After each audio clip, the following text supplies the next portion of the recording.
You're listening to Pato, the Ghost Rider Show.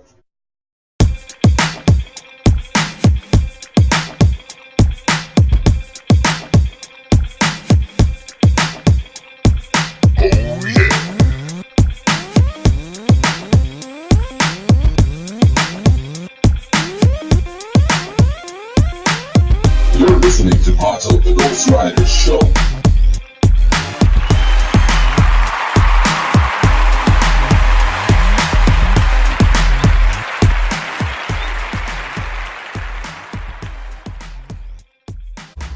Hey everybody, welcome to today's podcast. This is Pato, the Ghost Rider, thanking you for tuning in because, well, God knows I know you have options. So, I was going to talk about news and some show I watched, this movie I watched, but that's going to take the back seat because I had something happen to me this week that I want to talk about. And it's important because I figure, if it happened to me, it could happen to anyone. Well, I usually read about this stuff on the news, hear about it in the news, but it had never actually happened to me. And I'm talking about fraud with your debit card, or it's kind of a identity theft, but I guess, yeah, it would be considered, it would be along those lines.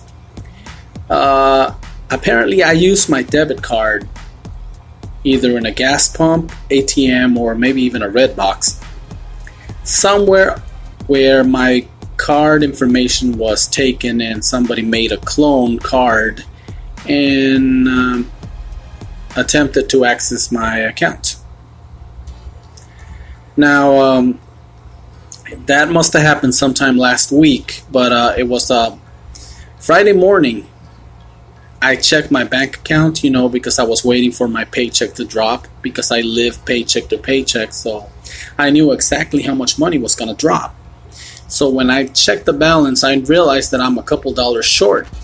Now, a lot of the times people don't notice that, but lately I've been very, very, very anal, if you want to say, about my money because, well, it's my money.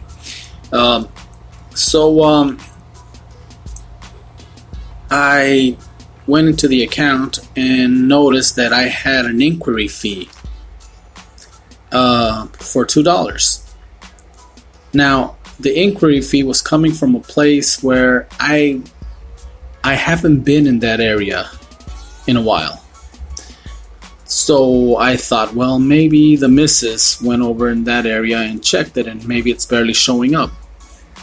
So I texted the wife, like, hey, did you check the account from an ATM somewhere in, the Wild Horse Pass area? And the wife's like, no, okay. So I'm like, okay, well, if you didn't do it, I didn't do it. I need to call the bank and find out what's going on. So I did that. And, how I waited on hold forever until I finally got a rep.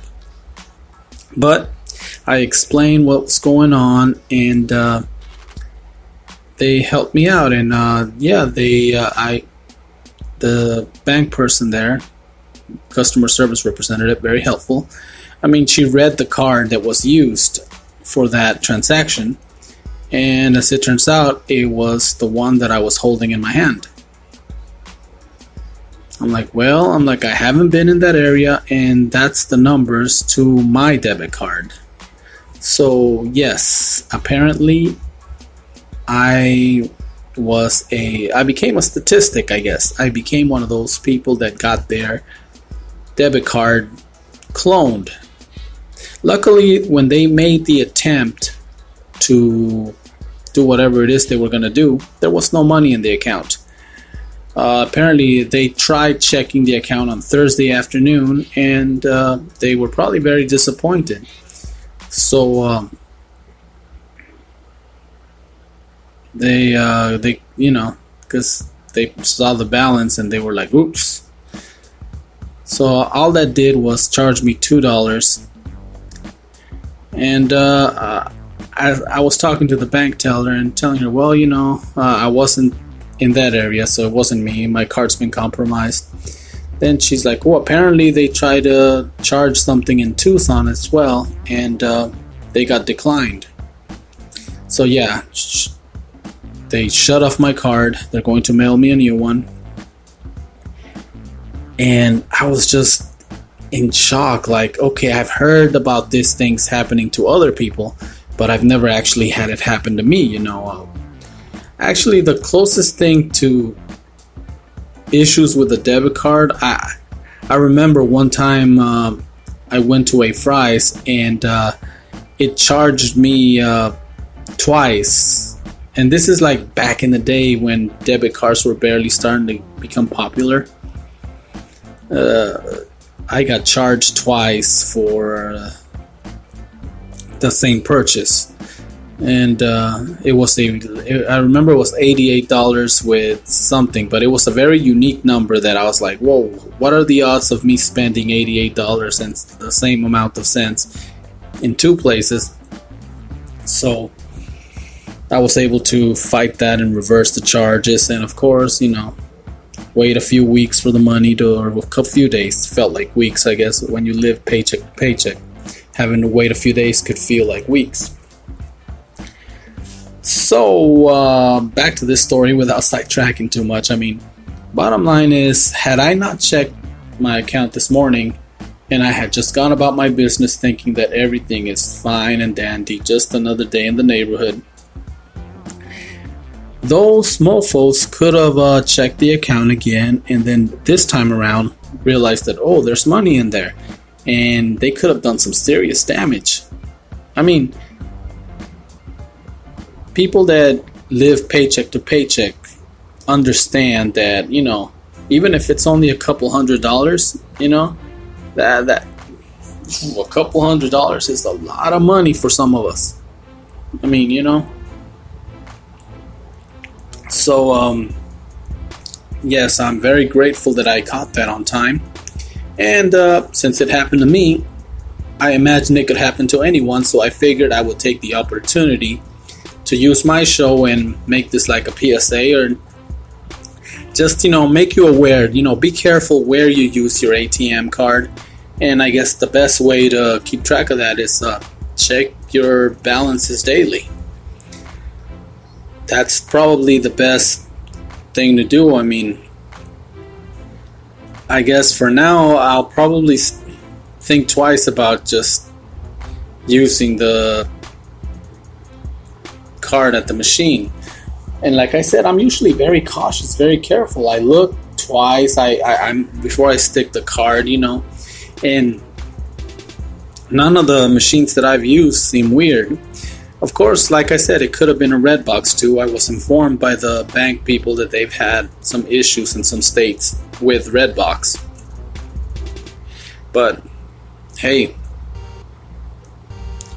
the important thing is here today was that I caught that on time. But some people are not as fortunate. So my advice to you is be careful where you use your debit cards and check your balance daily. Keep your eyes on your money,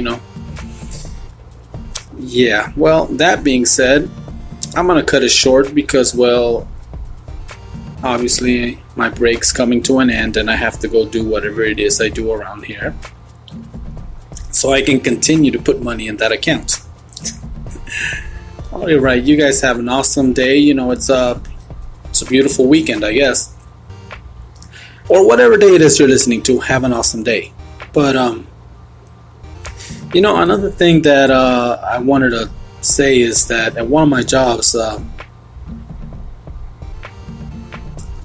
coworker, somebody that worked there, actually he worked for a different department, but a young kid, and I say young kid because I'm a good 14 years older than him, but dude was 30 years old, passed away last week, and that came to us as a shock.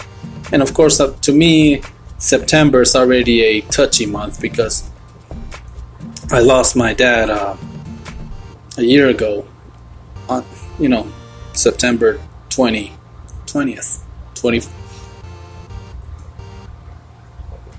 So I'm bringing this up because I usually end the show telling you to live each day like it's your last one, because it very well could be.